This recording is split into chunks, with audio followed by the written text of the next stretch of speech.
If you a Lyft or Uber driver, be careful who you let in your car. A father of two disappeared one night after picking up a passenger at 3 o'clock in the morning. Let me explain.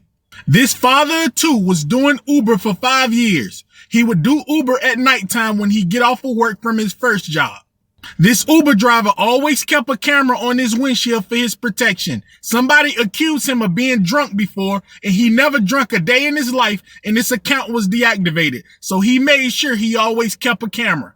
One night at 3 o'clock in the morning, he went to pick someone up. The neighborhood looked very dark and suspicious, and there was a lot of abandoned houses in the neighborhood. When the Uber driver got in the neighborhood, he was going very slow, so you can tell he was a little nervous. At one point, he stopped. It looked like he probably was going to cancel the ride. He went ahead and drove through the neighborhood to pick the passenger up. When he got to the house, it looked abandoned. When the Uber driver got to the house, trash was in the front yard. No lights was on. It just looked very suspicious.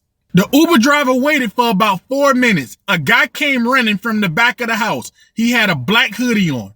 When the passenger got in the Uber driver car, he greeted him and said, "How are you tonight?" The passenger didn't make no eye contact with him. He was just looking straight and he ignored him.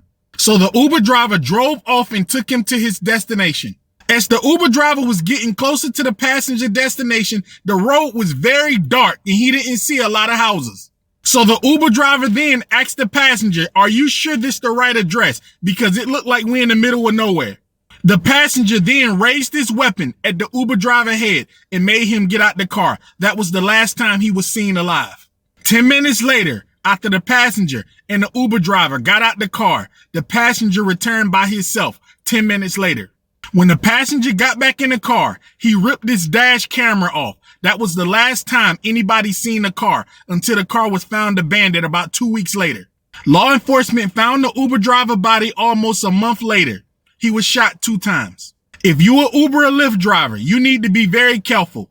This happened all the time. A woman with 4 kids lost her life the exact same way. She begged for her life on camera and the guy still took her life just to steal her car. Not long ago, a guy with 5 children and a wife lost his life the same way the guy took his life just to steal his Honda Accord.